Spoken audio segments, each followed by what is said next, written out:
Hey everybody, welcome to It's All About You, the best show about you on the internet. I am B. Dave Walters, life strategist and spiritual coach. What I do is I help people figure out what it is that they want and more importantly, how to get it. This is episode 2, People. And like always, I want to start off with a quote. He who angers you conquers you. This is by Elizabeth Kelly. He who angers you conquers you. Actually, that's Elizabeth Kinney. Sorry, Elizabeth Kinney.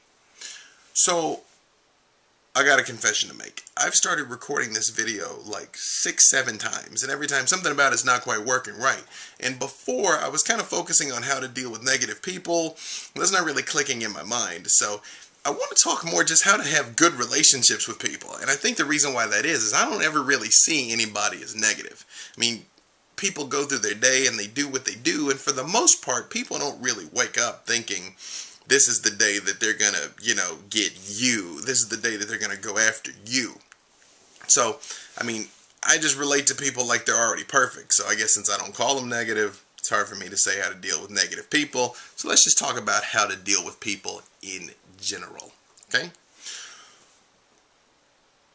One of the first things that you got to realize is that whenever you have a interaction with somebody and you either like them or don't like them, you can only really love or hate in someone else what you love or hate in yourself.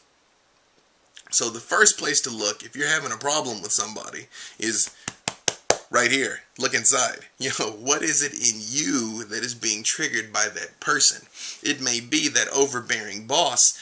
You're not hearing them, it's just when they're mean to you, it triggers the same thoughts of your overbearing father, or overbearing football coach, or schoolyard bully. It's like we said in the last episode, quite often we take the past and we put the past into the future, and so it's very easy to get stuck, not even relating to who's in front of you, but relating to who you think they are, who you've made them to be, who you identify with them from the past.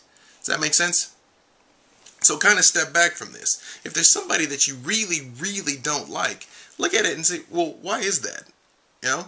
Now, don't get me wrong. There are haters in this world. And we'll talk more about the haters here in a few minutes. But for the most part, people are just doing what they're doing. And we attach whatever meanings to it we attach. And choose to get offended as we get offended. See, one of the best skills that you can develop in this world is to not care what anyone thinks. Because at the end of the day, it does not matter. At the end of the day, you have to like the person looking back at you in the mirror.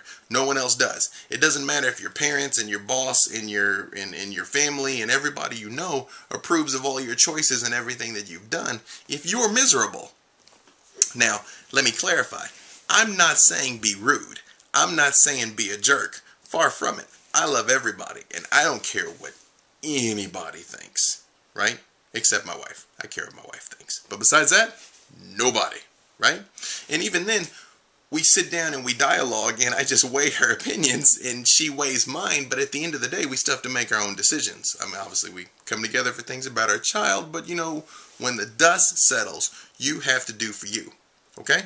So, in dealing with people then, what I do is I see the best in people, right? And if you want to have people respond to you positively, if you want to be the popular guy or girl, if you want to be the person that everybody likes to see coming, then what you have to do is be the person that makes everybody else feel good about themselves, right? Because that negative person or whoever it is that's in front of you, there's a quote by Socrates, be kind because everyone you meet is fighting a hard battle, right?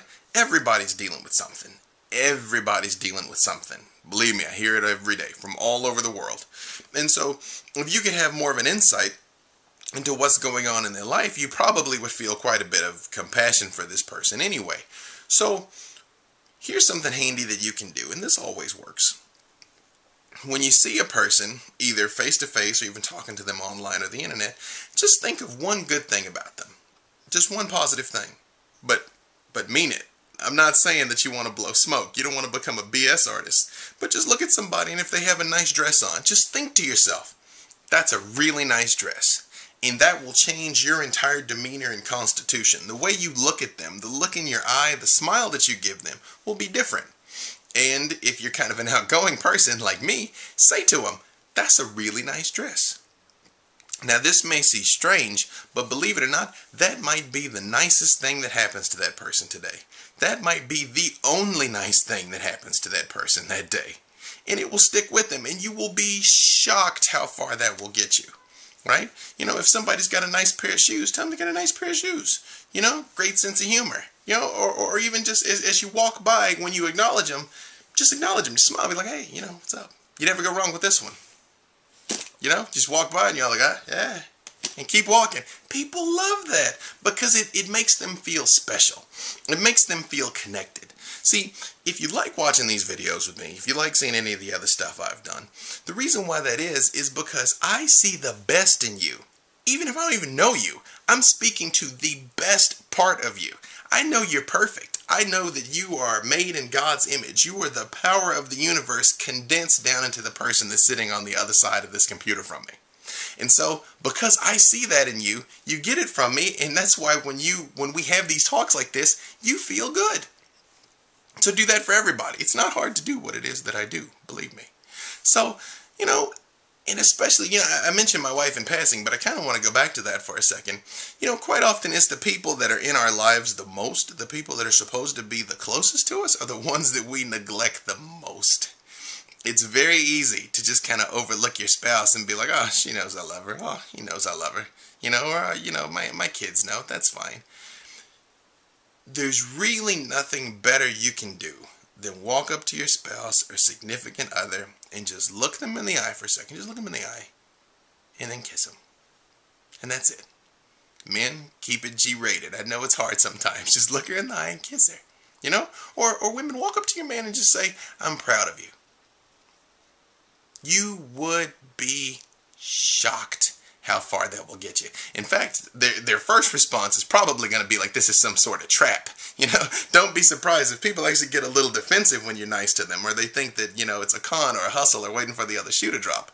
But they'll catch on to the fact that it's not. In fact, I want to tell you a little story. When I first came to California, Burbank, I was at a Starbucks, and the woman in front of me was trying to pay with a $100 bill. And the clerk at Starbucks was like, I'm sorry, ma'am, we don't take hundreds. And she's like, well, you know, dude, is there an ATM or something? And he's like, sure, you can go around the block. And I'm standing there and I say, hey, ma'am, I'll pay for your coffee for you. And she looked at me like I had lobsters coming out of my ears. She was like, why? And I was like, because it's not your fault that you only have one large bill. And she still just looked at me with this suspicion, and she was just like, no, no, no, no. And she turned and stormed out, and she went to the ATM. I was like, whatever, you know, I got my coffee, I'm doing my thing. You know, you got to stand there and wait for him to bring it out to you. And a few minutes later, she comes back in, and I think by then it had clicked that I really was just trying to do something nice for her. This is like 5-10 minutes later, and she comes up to me and she's like, hey, you know, thank you, I really appreciate that. I was like, hey, ma'am, you know, don't worry about it. Because people get beat down in this world, man. You know, people got job stress, work stress, home stress, most of which is self-inflicted, might I add. But everybody's always got things going on. So if you can be that one little ray of light that makes their way a little bit brighter, do it. Why not? It doesn't cost you anything. And you're constantly spreading happiness out into the world, and you find people come back happy to you. Now, I'm actually going to split this into pieces for my brothers and sisters that are watching on YouTube. So I'm going to stop part 1 right now, and everybody else, hold on, it's just going to keep going. Okay, hang on.